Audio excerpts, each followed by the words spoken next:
savu ekskursiju Ērgļos uzsākam ar viesošanos keramikas darbnīcā Podnieka nams.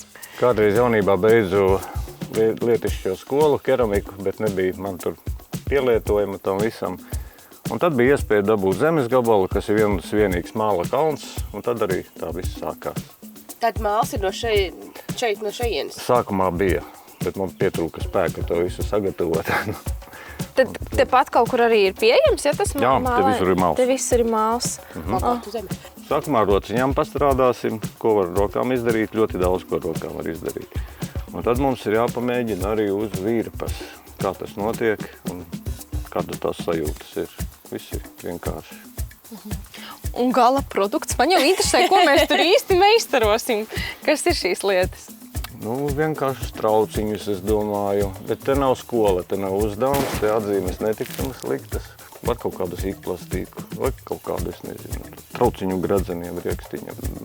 Kas sanāks? Katrā ziņā mēs šodien ļausimies radošumam. Jā, un nebūs jāsacenšās, jo atzīmes nebūs. Atzīmes nebūs, tikai paši priekā, vai ne? Tad dosimies iekšā rādīt, kas tad jums tur ir. Ieejot Podnieka namā, ir tāds tiešām patīkams atmiņas. Visur stāv kaut kādi mazi darbiņi. Var redzēt, ka bērni kaut ko ir gatavojuši un liek atcerēties skolas laiks. Tad, lai sākas radošā darbošanās. Tā konsistence ir tā kā plastelīnam. Bet plastelīnu var mīcīt bezgalīgi, bet mālu nevar, jo viņam ir iekšā mitrums. Viņš sāk plaisāt, viņš sāk palikt neplastisks. Un es skolā saku bērniem, veidojam, nemokam mālu. Par tādu drusciņu pa pirkstiņiem, rokas pēc tam nomazgāsim. Mazu gabaliņu iedošu sākumā. Man patika tā pirmā sajūta, ka tu rokās paņem mālu, tad tas ir tāds vērsts.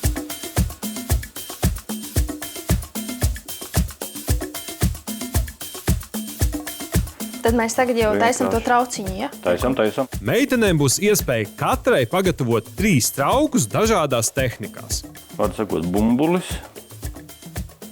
ieveidojam caurumu, un te mēs viņu Stiepjam, ja? spaidam. Veidojam to formiņu. Ja godīgi, man nav lielas pieredzes darbojoties ar mālu, savukārt Keita, viņa ir gājusi mākslas skolā un viņai tīri labi padevās. Rokas nav aizmirsuši, ko ar to darīt. Vienkārši tām ir nedaudz jāatgādina un atkal var atcerēties to, ka mīcīt mālu nemaz nav tik viegli. Tur ir vajadzīgs rokās spēks. Cik jums veika lieta? Es laikam šoreiz nelikšu rakstījumus, gribās, lai viņš tāds Lai viņš ir. naturāls. Jā. Tagad kārta otrajam traukam. Te Podnieks rāda, ka vispirms jāizgatavo trauka apakša, tad jāizrullē trauka sāni un abas detaļas jāsaliek kopā. Un tad var osas likt un stīpjas un vienalga. Tad atkal var uztaisīt sieniņu un būvēt viņu uz augšu.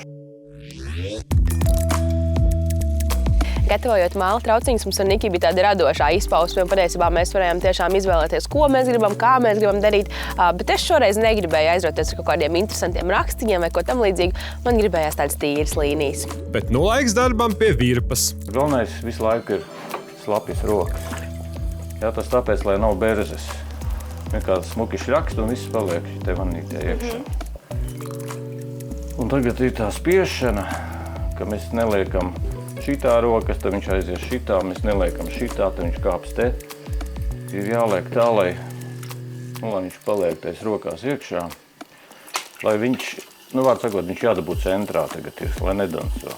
Šoreiz uz aktīvāku aktivitāti pirmā gāju es, nevis Nikija, un sēdos pie virpas.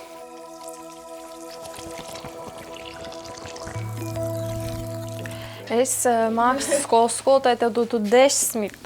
Darboties ar virpu ir interesanti. Tev pašam jāspiež pedālus un jākontrolē to, cik ātri tā griezīsies.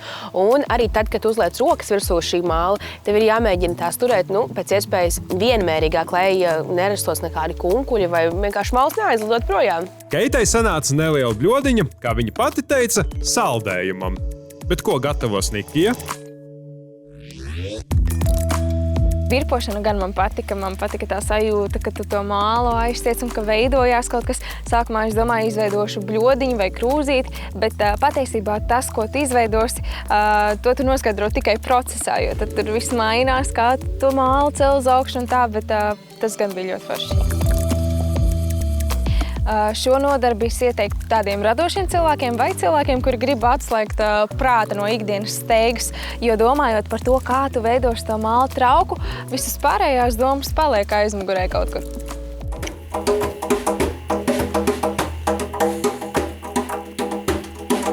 Un izrādās, ka tepat blakus telpā viesiem ir iespēja uzspēlēt arī perkusijas.